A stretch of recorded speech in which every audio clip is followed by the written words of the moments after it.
अरे मोदी तेरा खेल, दारू महंगा दे, अरे मोदी तेरा खेल, दारू महंगा दे, मोदी सरकार का करायचं का? मुर्दाबाद, मोदी सरकार का करायचं का?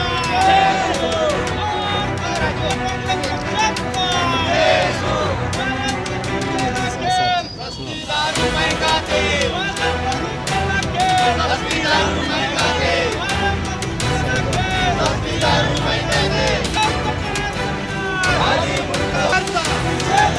अरे नरेंद्र मोदीचा, अरे या देवेंद्र फडणवीसचा, अरे निषेध असो, निषेध असो।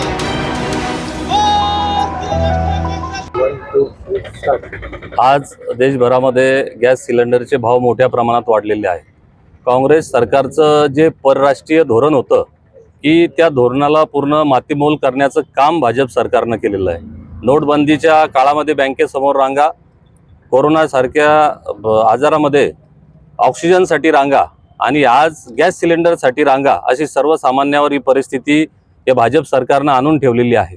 आपण याआधी बघितलं असेल की महायुद्ध पण झाले, दोन देशामध्ये युद्ध पण झाले, पण आताचं युद्ध फक्त अमेरिका, इस्रायल आणि इराण एवढ्यापुरतं मर्यादित आहे। ते फक्त आखाती देशामध्ये सुरू आहे, परंतु त्याची झळ आज सर्वसामान्य माणसाला, स्त्रियांना आणि ज्या टपरीवरच्या व्यावसायिकाला सुद्धा बसलेली आहे। याच्यावरून एक लक्षात येऊ शकतं की परराष्ट्र धोरणाची यांनी पूर्ण माती केलेली आहे।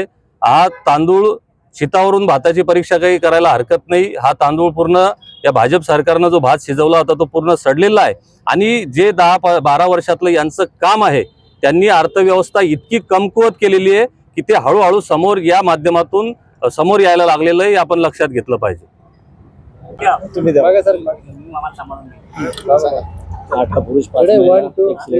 देशभरामध्ये युद्धाची परिस्थिती आज आपल्या याच्या वर्ल्डमध्ये झालेली आहे आणि त्याच्या अनुषंगाने नरेंद्र मोदी हे सिलेंडर झालेले आहे आणि त्या सिलेंडरामुळे त्यांनी आज गॅस सिलेंडर, घरगुती सिलेंडर असेल, हॉटेल व्यावसायिकांसाठी असेल, हे सर्व महाग केलेलं आहे। त्याचा तुटवडा निर्माण झालेला आहे।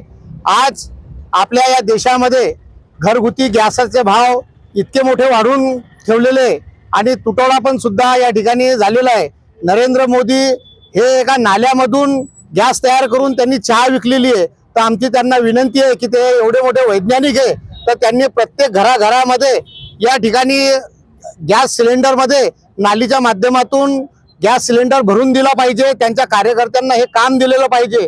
आज या ठिकाणी आम्ही जिल्हा अधिकारी कार्यालयावर आज निदर्शनं केली आणि 2 भाकरी या ठिकाणी टाकलेल्या आहे। एक या देशाच्या पंतप्रधानांना एक भाकर चुलीवरची आणि मुख्यमंत्र्यांना एक भाकर चुलीवरची भाकर त्यांना पाठवणार आहे। आज घरगुती गॅसमुळे महिलांचे काय हाल होत आहे ते त्यांनी लक्षात घेतलं पाहिजे आणि त्वरित या गोष्टीवर त्यांनी तोडगा काढला पाहिजे। दरवाढ आहे ती जनसामान्यांच्या खिशाला फटका देणारी, कमर्शियल गॅस असेल, घरगुती गॅस असेल, या सर्व गॅस दरवाढीचा आम्ही जिल्हा काँग्रेसच्या वतीने इथे निषेध करत आहोत आणि खऱ्या अर्थानं महागाईचा भस्मासूर वाढवण्याचं काम या मोदी सरकार आणि फडणवीस सरकारनं केलेलं आहे। शेतकऱ्याच्या मालाला कुठं भाव नाही, जनसामान्याच्या खिशाला कुठं साधा लाभ नाही आणि त्यांच्या खिशाला कात्री लावण्याचं काम या सरकारनं केलेलं आहे। एपिस्टेन फाईलचा निषेध आणि त्या एपिस्टेन फाईलचं सत्य लपवण्यासाठी ट्रम्प असतील किंवा नरेंद्र मोदी असतील यांनी संगनमतांनी हे जे इराणचं युद्ध छेडलेलं आहे इस्रायलच्या माध्यमातून आणि त्या माध्यमातून ही जी महागाई वाढलेली आहे, ही अनपेक्षित महागाई वाढलेली आहे, अचानक वाढलेली महागाई आहे आणि याला खरे जबाबदार ट्रम्प तात्या आणि हा नरेंद्र सरेंडर आहे। त्याच्यामुळे निश्चितच या नरेंद्र सरेंडरचा आम्ही निषेध करतो आणि या महागाईचा निषेध करून जिल्हा काँग्रेस कमिटीच्या वतीनं कलेक्टरच्या माध्यमातून पंतप्रधान आणि मुख्यमंत्र्यांना आम्ही हे निषेधात्मक पत्र इथे देत आहोत। धन्यवाद।